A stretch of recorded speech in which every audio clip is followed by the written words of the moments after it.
할렐루야. 새해 첫날 이렇게 예배하러 나오신 여러분 모두를 주님의 이름으로 환영하고 또 축복합니다.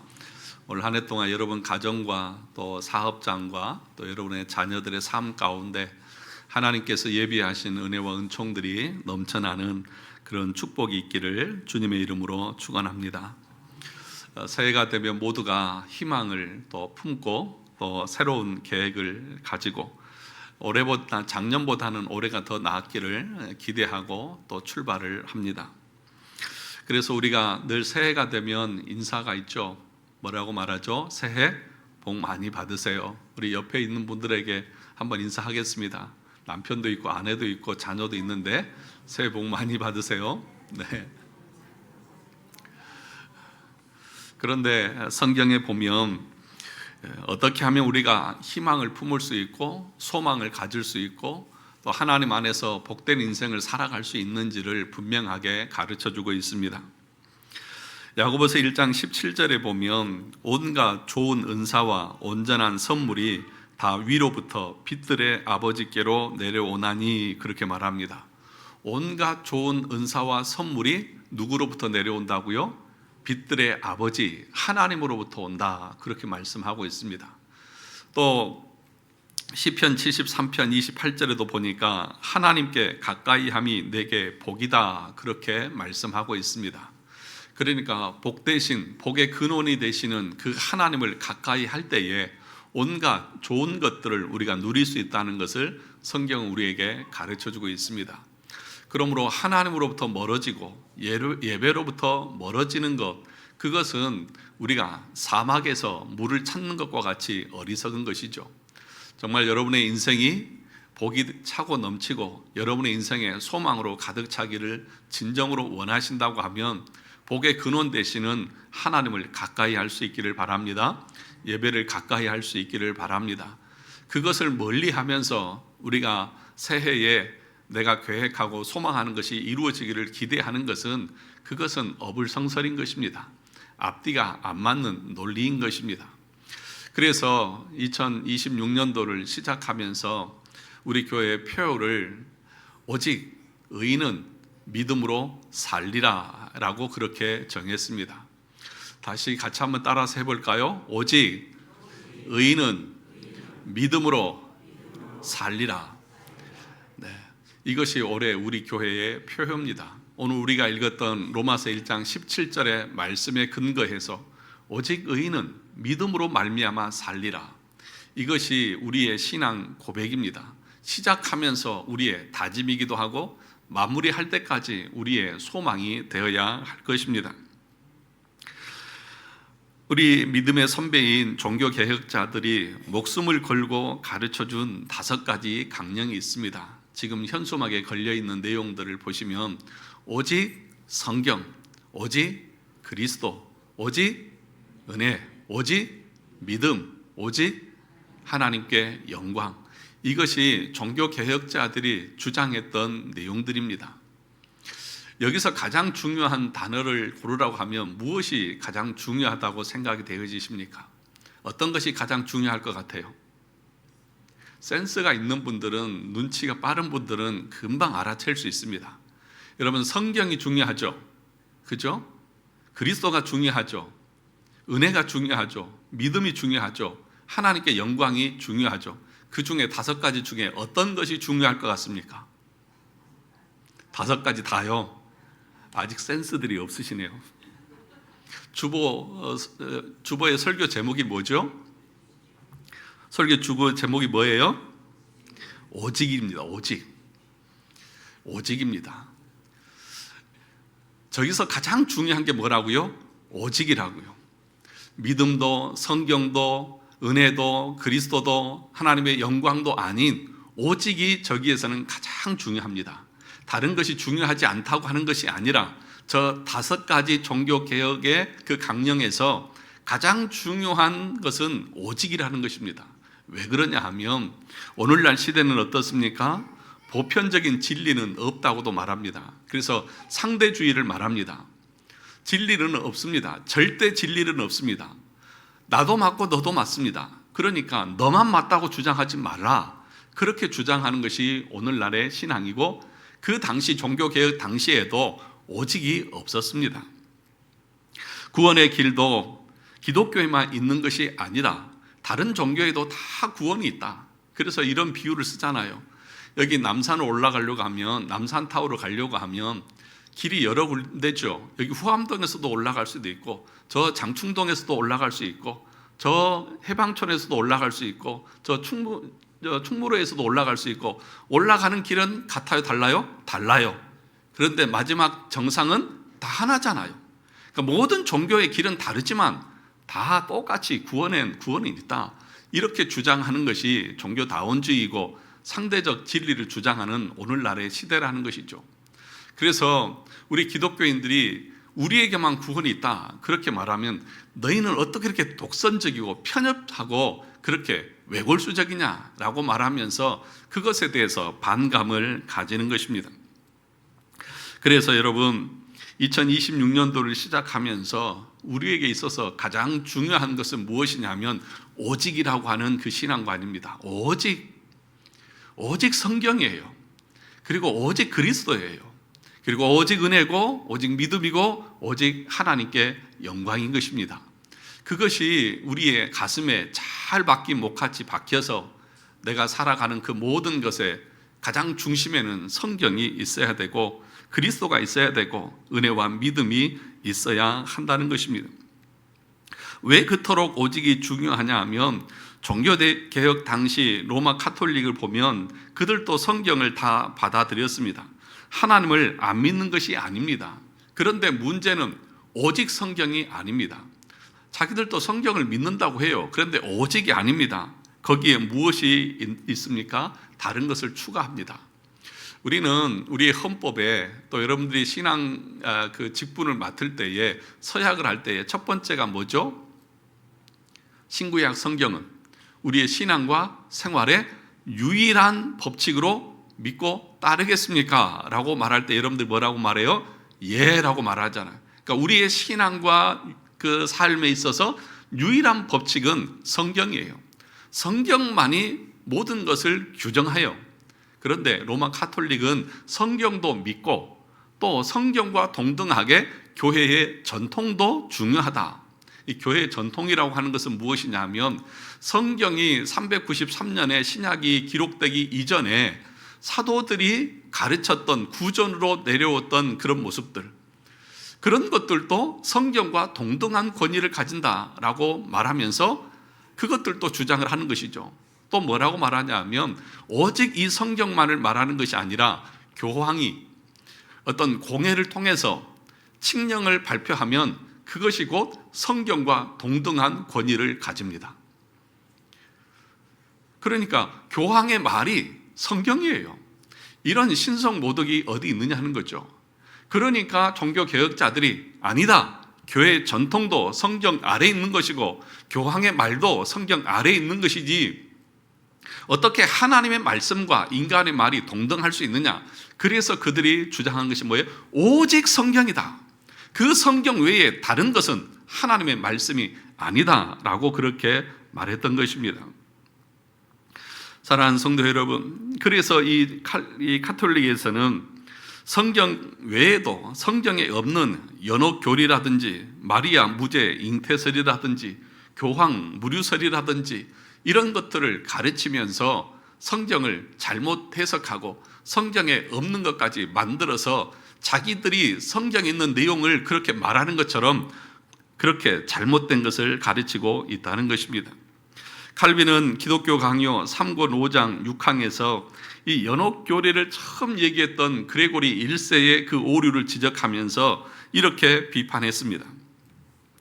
연옥이란 사탄의 치명적인 허구요, 그리스도의 십자가를 무효화시키는 것이며 도저히 견딜 수 없을 만큼 하나님의 긍휼하심을 욕되게 하는 것이요, 우리의 믿음을 뒤집어 엎고 파괴시키는 것이다. 성경에서 그리스도의 피가 신자의 죄에 대한 유일한 보석이라고 말했는데, 그렇죠? 그리고 십자가의 그 죽음으로 말미암아 우리의 모든 죄를 완전히 용서했다고 했는데, 연옥교리는 뭐예요?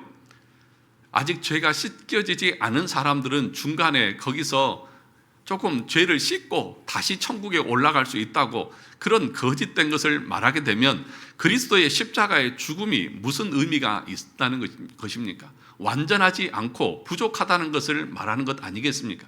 그러므로 성경의 가르침을 정면으로 위반하고 대적하고 있는 것이 이런 카톨릭의 잘못된 교리의 모습인 것입니다. 뿐만 아니라 그들은 교회가 성경의 어머니다 그렇게 주장하고 있습니다. 신약 성경 27권이 하늘에서 갑자기 뚝 떨어진 것이 아닙니다. 서기 393년에 히포 공예와 397년 카르타고 공예에서 교회가 회의를 통해서 정경으로 공식으로 인정을 했습니다. 그러니까 이 사람들은 어떻게 생각하냐? 자, 봐라. 교회가, 주교들이 이것이 하나님의 말씀이라고 결정했지 않느냐? 그러므로 교회가 결정했으니까 이것이 성경이 되었으니까 교회가 권위가 있다. 어떤 권위예요? 이것이 성경이냐 아니냐 결정할 수 있는 권위가 있다. 그래서 그들은 성경과 그리고 교회의 전통과 교황의 그 말을 동등하게 놓는다든지 아니면 성경보다 더 위에 놓고 있는 그런 잘못된 사상을 가지고 있다는 것입니다. 그래서 칼빈이나 또는 종교개혁자들은 오직 성경인 것이지 다른 것이 성경의 자리를 대신할 수 없다 분명하게 가르치고 있는 것입니다. 사랑하는 성도 여러분, 저와 여러분들은 어떠합니까? 우리의 신앙에 또 삶에 있어서 유일한 법칙이 성경입니까? 여러분의 생각과 성경의 생각이 다르면 여러분은 성경을 따르십니까? 아니면 성경을 무시하고 내가 생각하는 대로 나가십니까? 우리는 성경의 생각과 내 생각이 다르면 성경을 던져버리는 경우가 있는 것 같아요. 그래서 그냥 마음으로 덮어버립니다. 그래서 자기가 하고 싶은 대로 해요. 그냥 무시해버려요. 그냥 안 봐버려요. 혹시 그러지 않으세요? 성경에서 나에게 부담스러운 내 이야기를 말씀하고 있고 성경에서 내가 따르기 힘든 것이 있으면 우리가 어때요? 그것을 따르려고 하고 그 말씀대로 살아가려고 몸부림치는 것이 아니라 에이 그러면서 덮어버린다든지 아니면 길을 닫아버린다든지 그러면서 자기가 하고 싶은 대로 하고 있는 것은 아니냐는 것이죠. 여러분에게 삶의 지침이 되고 빛이 되고 유일한 이정표가 되는 것이 하나님의 말씀이 되실 수 있기를 주님의 이름으로 축원합니다. 그러므로 여러분, 우리의 삶이 오늘 우리가 이사야서 43장에서도 봤던 말씀처럼 우리를 창조하신 목적이 뭐예요? 하나님을 찬양하게 하기 위해서 우리를 창조했습니다. 그 하나님의 목적대로 살아가기 위해서는 우리가 하나님의 말씀을 부지런히 읽어야 합니다. 하나님의 말씀을 가까이 해야 합니다. 여러분, 산에 가서 밤에 기도한다고 해서 하나님께서 음성을 들려주는 것이 하나님의 음성이 아니고요. 성경을 읽을 때에 그 말씀이 하나님의 음성인 것입니다. 그래서 성경을 읽을 때 우리는 하나님의 말씀을 직접 듣는 것처럼 그 하나님의 말씀을 대해야 됩니다. 그래서 예전에 우리 선조들은 하나님의 말씀을 읽을 때도 무릎을 꿇고 내가 지금 하나님 앞에서 말씀을 듣는 것처럼 그렇게 그들은 성경을 읽었습니다. 그런데 우리는 어때요? 지금 이제 성경책도 안 가지고 다니잖아요. 무거워서 거추장스럽고 이제는 또 핸드폰에 다 성경이 있으니까 그냥 누워서도 보고 지하철 타고 오고 가면서도 보고 화장실에 앉아서도 보고 뭐 그렇게 다 하시잖아요. 다 좋아요. 그런데 우리가 가져야 될 마음 뭐예요? 성경은 하나님의 말씀이다. 성경을 통해서 우리는 하나님의 음성을 듣는 것입니다. 그것이 우리에게 있어서 가장 중요한 근원입니다. 성경에서 모든 것이 나오는 것이다. 성경 외에 다른 것을 내 삶의 중심에 또 이정표로 나침판으로 삼으면 안 된다는 것입니다.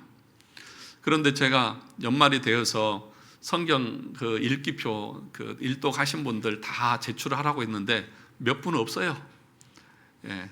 1년이 지났는데 몇 분 없어요. 여러분 올 한 해 여러분 이 시간 다짐할 수 있기를 바랍니다. 하루에 3장씩 주일날 5장 읽으면 그러면 1년에 1독 할 수 있습니다. 그죠? 하루에 3장 읽는 거 그거 10분도 안 걸립니다. 그렇죠? 다른 데에는 시간을 그렇게 들이고 밥 먹는 데는 그렇게 오래 시간을 들이고 돈을 들이면서도 정말 중요한 하나님의 말씀을 읽고 묵상하는 일에는 너무나 게으른 것이 우리의 현실 아닙니까?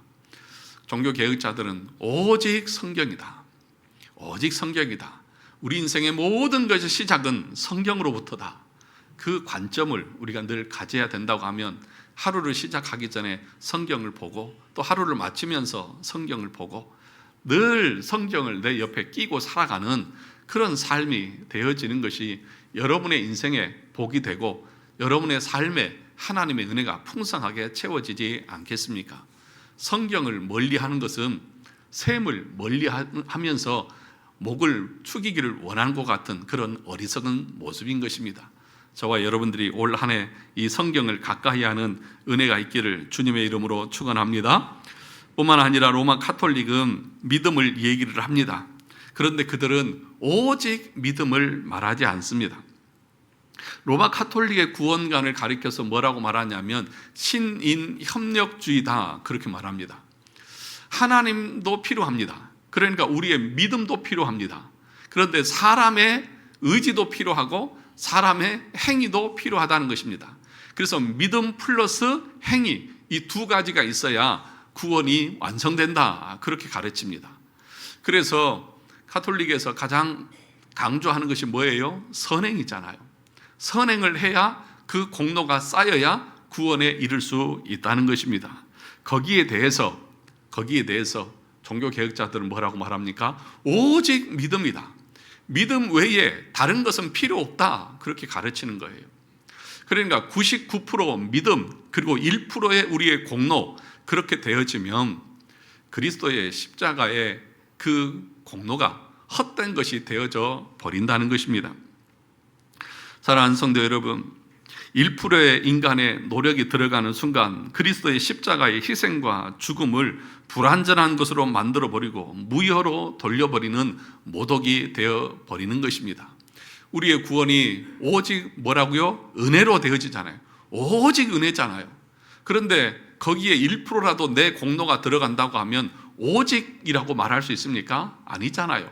은혜 플러스. 그런데 그 마지막 조금 부족한 건 누가 채웠어요? 내가 채웠어요. 그렇게 되어지면 예수님은 완전한 중보자가 아닌 것이죠. 여러분, 은혜가 무엇입니까? 은혜라는 말을 팀 켈러라고 하는 그 목사님은 이렇게 정의를 했습니다. 은혜란 줄 의무가 없는 분이 받을 자격이 없는 자들에게 거저 주시는 선물이다. 은혜가 뭐라고요? 줄 의무가 없는 분이 받을 자격이 없는 자에게 거저 주는 선물이 은혜라고요. 그러면 줄 의무가 없는 분은 누구예요? 하나님이요. 하나님이 우리에게 은혜를 줄 의무가 없어요. 우리를 구원해 주셔야 될 의무가 우리 하나님에게 있는 것이 아니에요.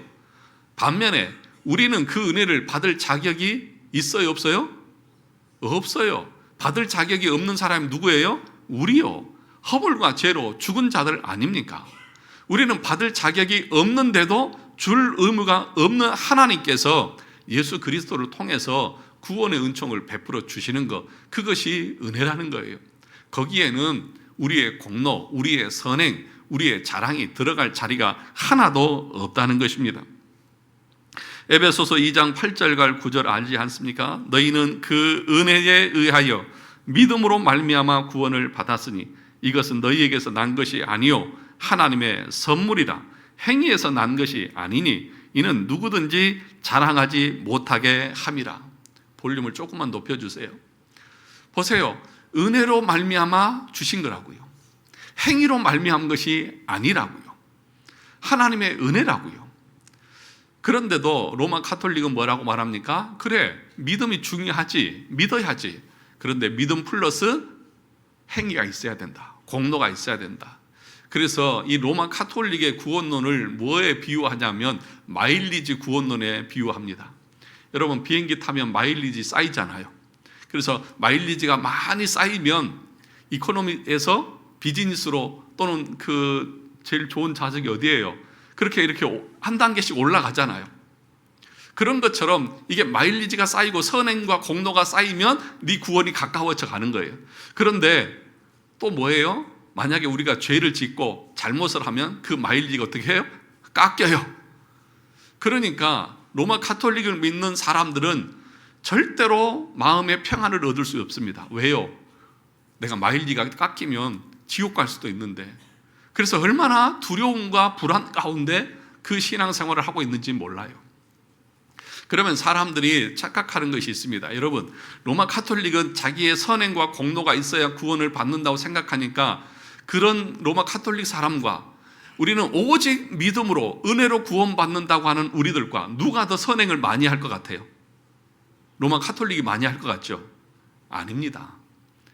오히려 저와 여러분들이 더 많은 선행을 합니다. 왜입니까? 그 사람들은 의무감에 의해서 어쩔 수 없이 하는 거예요. 그런데 우리는 어떻게 해요? 감사해서 하는 거예요. 내가 한 것 아무것도 없는데, 받을 자격이 없는 나에게 줄 의무가 없으신 하나님께서 거저 주시는 그 은혜에 감사해서 몸둘 바 몰라서 기쁨으로 자원해서 주님을 위해서 봉사하고 헌신하고 나가는 거예요. 그러면 여러분, 억지로 마지못해서 하는 사람하고 즐거워서 하는 사람하고 누가 더 많이 하고 누가 더 오래 하겠어요? 대답을 안 하기로 작정하고 오셨죠. 올해 첫날부터. 그렇잖아요.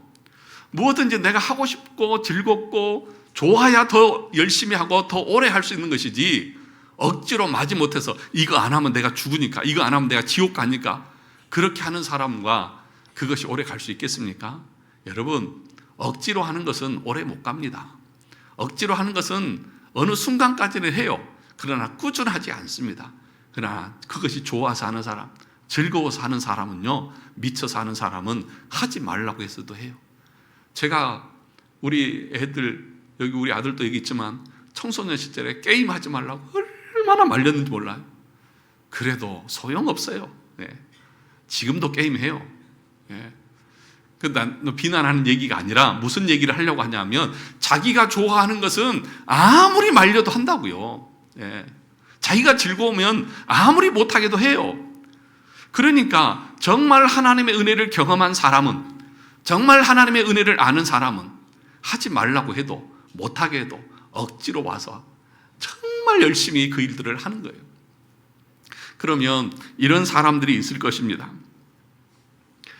그러면 내가 은혜로 받았으니까 그러면 이제 내 마음대로 살아도 되겠네. 그렇죠? 내 행위나 어떤 것에 의해서 내 구원이 취소되지도 않고 그렇다고 하면 이제 나는 그냥 내 마음대로 살다가 천국 가면 되겠네. 그런 생각을 할까요? 안 할까요? 하겠죠. 해요. 안 하는 사람은 정말 귀한 사람들인데 해요. 타락한 인간을 해요. 이제 나 구원 받았으니까. 그때 청교도들은 뭐라고 말하느냐? 네가 참된 은혜를 몰라서 그렇지, 참된 은혜를 받은 사람들은 죄를 지으라고 해도 그것이 두려워서 짓지 못한다. 나에게 은혜를 주셔서 구원 베풀어 주신 그 은혜가 얼마나 귀한데 그분의 그 공로를 헛되게 할 수 있느냐 하면서 죄를 안 짓는다고 그렇게 말하고 있는 것입니다. 사랑하는 성도 여러분, 우리 주님은 결코 우리를 버리지 않습니다. 우리를 은혜로 택하신 그 하나님은 결코 우리를 버리지 않으십니다. 그리고 우리를 은혜로 구원하신 그 하나님은 우리의 남은 삶도 은혜로 채우셔서 은혜로 구원을 이루어 가십니다. 사랑하는 성도 여러분, 여러분의 올 한 해를 하나님이 이끌어 가실 것입니다. 오직 은혜로 채워 주실 것이라는 것입니다. 참된 성도는 그래서 이 사실을 알기에 하루하루를 감사하며 사는 것입니다. 그런데 성경에 보면 우리를 좀 당황하게 하는 그런 말씀이 있습니다. 아니, 분명하게 은혜로 믿음으로 구원을 얻는다고 했는데 마지막 때 보면 하나님이 심판대 앞에서 우리의 행위를 보고 우리의 구원을 결정하는 것처럼 그렇게 말씀하고 있다는 것이죠. 마태복음 7장 21절에 보면 이렇게 말합니다. 나더러 주여 주여 하는 자마다 다 천국에 들어갈 것이 아니요 다만 하늘에 계신 내 아버지의 뜻대로 행하는 자라야 들어가리라. 아니, 내 아버지의 뜻대로 행하는 자, 행위를 보고 구원받을지 아닐지를 결정하는 것처럼 그렇게 말씀하고 있잖아요. 그런데 여러분, 여기서 우리가 분명하게 정리를 하고 나아가야 합니다. 여기서 말하는 행위는 구원의 조건, 구원의 공로로서의 행위를 말하는 것이 아닙니다. 그러면 무슨 얘기입니까? 구원받은 자로서 믿음의 열매로서의 행위를 말하는 거예요. 우리의 믿음의 뿌리가 건강하고 튼튼하면 그 나무에는 반드시 무엇이 맺힙니까? 열매가 맺히잖아요. 그런데 나무가 뿌리가 병들었고 신실하지 못하면 열매를 맺을 수가 없습니다. 그러니까 행위를 통해서 구원받는다는 얘기가 아니라 참된 믿음의 삶은 그 믿음의 열매로서 주님을 위해서 살아가는 그 행위가 반드시 따른다는 것을 말씀하고 있는 것입니다. 심판대 앞에 섰을 때를 한번 상상해 보십시오. 그 하나님 앞에 나가서 하나님이 묻습니다. 내가 너를 구원해야 될 이유가 뭔지 말을 해봐라. 그러면 우리는 그러겠죠. 저는 예수 그리스도를 믿었습니다. 아, 그래? 그러면 네 믿음은 네 마음에 있으니까 내가 어떻게 알 수가 없다. 네 믿음이, 예수 그리스도를 믿음이 참된 믿음이라는 것을 너는 어떻게 증명할래? 그럴 때에 우리가 뭐라고 말합니까? 나는 그 믿음의 근거에서 이렇게 살았고 저렇게 살았고 주를 위해서 이렇게 살았고 이런 일을 했고 이렇게 했습니다. 아, 그래? 맞다. 그걸 보니까 너는 예수 믿는 자 맞구나. 그렇게 우리 주님이 인정하실 것 아니냐 하는 것입니다. 사랑하는 성도 여러분, 우리의 행위는 부족합니다. 연약합니다. 그 행위를 통해서 하나님 앞에 의롭다함을 받을 인생은 아무도 없는 것입니다. 그래서 우리가 알고 있는 대로 이사야 64장 6절에 보면 우리의 의는 더러운 누더기 같고, 그렇죠? 누더기 같다고요. 그것을 통해서 우리가 구원을 얻을 수 없다고 분명하게 말씀하고 있는 것입니다. 사랑하는 성도 여러분, 우리의 구원이 어디에 근거하고 있는지 여러분 분명하게 알고 믿고 신앙생활 할 수 있기를 원합니다. 우리의 구원은 오직 은혜입니다. 그리고 그 은혜를 받는 수단이 뭐예요? 믿음이라고 하는 도구, 수단입니다. 그런데 그 믿음도 내 의지로 내가 만들어내는 것이 아니라 성령께서 우리 안에서 살리셔서 믿음을 유발하셔서 믿어지게 하시는 것이지 내가 스스로 그분을 믿을 수 있는 것이 절대로 아니라는 것입니다. 뿐만 아니라 세 번째로 로마 가톨릭은 예수 그리스도를 믿는다고 말합니다. 예수 그리스도를 믿어요. 그런데 그들은 오직 예수 그리스도라고 말하지 않습니다. 예수님께서는 요한복음 14장 6절에서 이렇게 말했습니다. 내가 곧 길이요 진리요 생명이니 나로 말미암지 않고는 아버지께로 올 자가 없느니라. 나로 말미암지 않고는 아버지께로 올 자가 있다 없다? 없느니라. 사도행전 4장 12절에도 보면 다른 이로서는 구원을 받을 수 없나니 천하 사람 중에 구원을 받을 만한 다른 이름을 우리에게 주신 일이 있다 없다? 없다고요. 없어요. 오직 예수예요. 그런데 로마 가톨릭은 그래 예수도 맞다. 그런데 마리아나 또는 성인들이나 이런 사람들의 도움을 받아서 우리가 더 구원에 빨리 이를 수 있다. 그렇게 얘기하는 거예요. 그러니까 다른 것도 있는 거예요. 그래서 그들은 마리아를 숭배하기도 하고 성인들의 공로를 가지고 자기들이 그 공로를 빌어서 구원에 이른다고 거짓된 가르침을 말하고 있는 거예요. 그래서 그들은 오직 예수가 아닌 거예요. 근데 분명하게 성경은 뭐라고 말합니까? 천하 인간의 다른 이름을 우리에게 주신 일이 있다 없다? 없다. 내가 곧 길이고 진리고 생명이다. 나로 말미암지 않고는 아버지께로 올 자가 없다고 말하는 것입니다. 그런데 오늘날 세상은 어떠합니까? 종교다원주의를 말하면서 모든 종교가 구원을 말하고 있다. 그래서 기독교만, 예수만 구원이 있다고 말하는 것은 너무 편협한 것이다. 그렇게 말합니다. 그래서 세상은 종교 간에 서로 협력하고 존중하는 것을 아주 성숙한 태도라고 말합니다. 그래서 여러분, 성탄절이 되면 불교에서 축성탄 그러고 현수막을 걸어줍니다. 안 보셨어요? 불교에서요, 예수님 탄생을 축하해줘요. 그리고 또 천주교에서는 석가탄신일에 석가모니 탄생을 축하한다고 해줘요.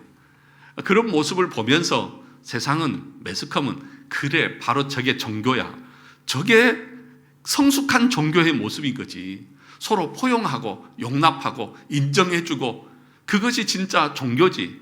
기독교처럼 너희만 구원이 있다고 말하는 것은 너무 외골수적인 것이고 편협한 것이고 너희들은 종교로서의 그런 모습이 너무 부족해. 그러면서 조롱하고 비판하는 것이 오늘날의 이 세대의 모습 아닙니까? 여러분, 다른 곳에 구원이 있습니까? 석가모니가 구원자입니까? 다른 것으로 우리가 구원을 얻을 수 있습니까? 다른 방법으로 우리가 구원을 얻을 수 있습니까? 다 타협해도 이 진리만큼은 타협할 수가 없는 것입니다. 다른 곳에 진리가 없고 다른 곳에 구원이 없는데도 구원이 있는 것처럼 말하는 것 자체가 거짓이고 그것만큼 악한 것이 어디 있느냐는 것입니다. 그런데 오늘날은 이 절대 진리를 통합이라고 하는, 포용이라고 하는 그런 말로 다 희석시켜 버려서 오늘날은 절대 진리가 없습니다. 왜 진리가 진리입니까? 그것만이 옳기 때문에 진리인 것이지 이것도 맞고 저것도 맞다고 하면 어떻게 그것이 절대 진리가 될 수 있느냐는 것입니다. 그런데 오늘날은 다 그렇게 주장합니다. 그래서 여러분, 설교를 해도 목사님도 맞고 저 사람도 맞고 다 맞다고 말합니다. 그러면 성경은 분명하게 한 가지를 말하고 있는데 누군가는 잘못되어져 있을 것 아니겠습니까? 사랑하는 성도 여러분, 우리 기독교는 거기에 동의하지 않습니다. 그러다 보니 세상으로부터 고집불통이다, 혐오 세력이다, 그렇게 조롱과 비판을 받습니다. 그런데 여러분, 그들 속에는 절대 진리가 없기 때문에 그들은 서로 포용하고 서로 용납하는 것이지, 여러분, 진리가 아닌데 어떻게 진리라고 말할 수 있겠습니까? 우리는 오직 그리스도만이 구원의 길이라고 믿습니다. 다른 길은 없습니다. 이것이 성경의 가르침인 것입니다. 기독교가 편협한 것이 아니고 고집불통인 것이 아니라 이것만이 오직 구원의 길이기 때문에 주장하고 외치는 것입니다. 타협할 수 없는 것이 있습니다. 타협할 수 없는 것을 타협할 수 한다고 하는 것은 그것은 옳지 않습니다. 다른 종교에 구원이 없는데 있다고 말하는 것이야말로 가장 큰 거짓말이고 기만인 것입니다. 우리는 세상의 칭찬을 받기 위해 진리를 포기할 수 없습니다. 오직 예수 그리스도만이 하나님과 사람 사이에 유일한 중보자이심을 우리는 그래서 굳게 붙드는 것입니다. 다른 방법으로, 다른 사람에 의해서 우리가 구원을 얻을 수 없습니다. 다시 한번 해보겠습니다. 오직 그리스도, 오직 그리스도. 여기서 중요한 게 뭐예요? 오직입니다. 오직 그리스도입니다. 다른 방법, 다른 것으로 이 진리를 희석시키고 혼합시켜서 이것이 소주인지 맥걸리인지 아무런 맛이 없는 그런 것으로 변질시켜서는 안 되는 것입니다. 절대 진리를 우리는 분명하게 믿고 따라가야 한다는 것입니다. 마지막으로 무엇입니까? 오직 하나님께 영광입니다. 오직 하나님께 영광입니다. 왜 그렇습니까? 여러분 한번 생각해 보세요. 우리가 구원받은 것이 우리의 공로 때문입니까? 하나님의 은혜입니까? 은혜입니다. 그러면 내가 예수 그리스도를 믿는 것도 내 의지로 믿은 것입니까? 성령의 은혜로 믿게 된 것입니까? 성령의 은혜로 믿게 된 것입니다. 그러면 내가 살아가는 데 있어서 내 힘입니까? 아니면 하나님의 은혜입니까? 하나님의 은혜입니다. 그러니까 처음부터 마지막까지 우리가 하는 것이 없어요. 그래서 오직 하나님께 영광을 돌려야 되는 것이 맞다는 거예요. 내가 한 것이 없던데 내 것으로 취할 것이 어디가 있느냐는 거죠. 그런데 로마 카톨릭은 오직 하나님께 영광이 아니라 하나님만이 받으셔야 되고 하나님만이 가지셔야 될 그 영광을 교황이, 주교가, 다른 사람들이 가로챕니다. 그래서 그 영광을 희석시켜버리고, 사랑하는 성도 여러분, 로마서 11장 36절에 보면 이는 만물이 주에게서 나오고 주로 말미암고 주에게로 돌아감이라 그에게 영광이 세세에 있을지어다. 아멘. 그랬습니다. 모든 만물이 누구로부터 나온다고요? 주에게서 나오고 또 주로 말미암고 주에게로 돌아감이라. 모든 것의 시작과 중간과 마지막이 다 하나님이 하신 것이다. 그래서 세세에 영광이 하나님께 있을지어다. 그렇게 가르치고 있습니다. 사랑하는 성도 여러분, 올 한 해 우리 교회가 이런 절대적인 믿음과 확실한 신앙 가운데 세워져 가는 그런 한 해가 될 수 있기를 주님의 이름으로 축원합니다. 이 5대 강령에서 제일 중요한 게 무엇이라고요? 오직이라고요. 오직 성경입니다. 오직 그리스도고, 오직 은혜고, 오직 믿음이고, 오직 하나님께 영광입니다. 이것이 우리가 추구하고 우리가 나아가야 될 신앙의 목표고 방향인 것입니다.